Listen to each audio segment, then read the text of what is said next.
Halo semuanya, selamat datang kembali di channel saya. Bagaimana kabarnya semuanya? Mudah-mudahan semua sehat ya. Nah, di video kali ini saya ingin bahas tentang pelaksanaan dan mempertahankan Undang-Undang Dasar Negara Republik Indonesia tahun 1945. Di Undang-Undang Dasar atau konstitusi yang kita miliki itu memiliki dua sifat. Yang pertama, sifat yang dapat diubah dan tidak dapat diubah. Undang-Undang Dasar 1945 sebagai konstitusi atau hukum dasar tertinggi bangsa Indonesia adalah konstitusi yang dapat digolongkan sebagai konstitusi yang dapat diubah. Sejak 1999, MPR telah mengadakan perubahan amandemen terhadap Undang-Undang Dasar Negara Republik Indonesia tahun 1945 sebanyak 4 kali. Perubahan pertama tahun 1999, lalu perubahan kedua tahun 2000, perubahan ketiga tahun 2001, dan yang terakhir perubahan keempat tahun 2002.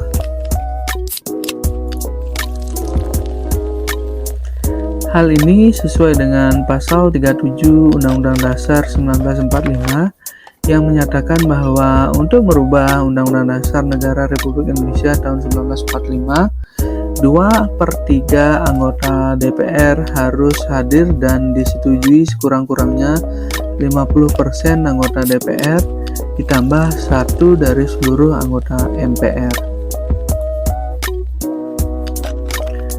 Dalam melaksanakan perubahan Undang-Undang Dasar Negara Republik Indonesia tahun 1945 ini, ada 5 kesepakatan dasar yang berkaitan dengan Undang-Undang Dasar Republik Indonesia, yaitu yang pertama, tidak merubah pembukaan Undang-Undang Dasar 1945.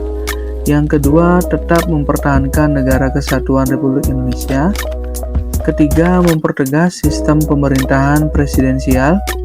Keempat, penjelasan Undang-Undang Dasar Negara Republik Indonesia tahun 1945 yang memuat hal-hal normatif akan dimasukkan ke dalam pasal-pasal atau batang tubuh.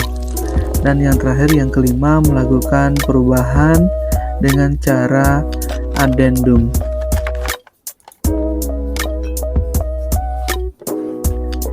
Alasan kenapa tidak boleh mengubah isi pembukaan Undang-Undang Dasar Negara Republik Indonesia tahun 1945 menurut TAP MPR nomor 9 MPR 1999, yaitu yang pertama, mengandung cita-cita dan tujuan Negara Kesatuan Republik Indonesia.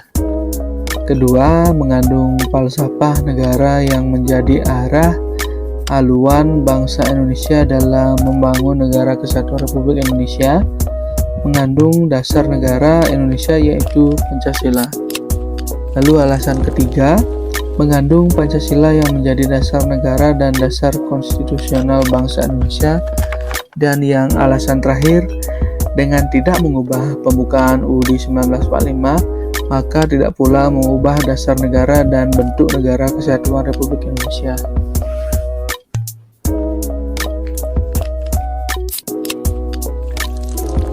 Melaksanakan dan mempertahankan Undang-Undang Dasar 1945 dalam upaya mempertahankan UUD 1945 ini ada banyak hal yang dapat kita lakukan sebagai warga negara yang baik. Itu dapat dilakukan di lingkungan keluarga, lingkungan sekolah, lingkungan masyarakat, serta bangsa dan negara. Jadi, apa saja yang dilakukan warga negara yang baik dalam mempertahankan dan melaksanakan Undang-Undang Dasar 1945 di lingkungan keluarga, yaitu taat dan patuh perintah dan nasihat orang tua. Kedua, terbuka terhadap orang tua terhadap masalah yang dihadapi. Yang ketiga, saling menghormati sesama anggota keluarga. Di lingkungan sekolah, taat dan patuh terhadap tata tertib sekolah, melaksanakan program kegiatan OSIS dengan baik, bergaul tanpa membeda-bedakan teman, dan yang terakhir, terbuka terhadap kritik dan saran dalam diskusi pelajaran di kelas. Lalu di lingkungan masyarakat, mengikuti kegiatan Karang Taruna atau kegiatan-kegiatan positif yang ada di masyarakat. Yang kedua, menjunjung tinggi norma-norma pergaulan di masyarakat.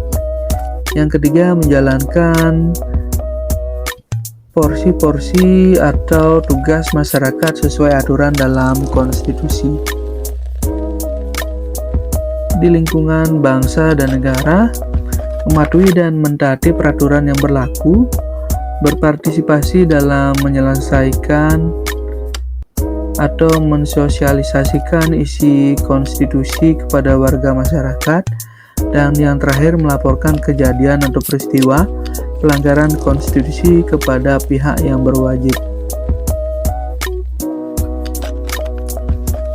Demikian yang bisa saya sampaikan kali ini, semoga bermanfaat bagi kita semua. Bagi yang belum subscribe, silakan subscribe dan jangan lupa like dan share. Terima kasih.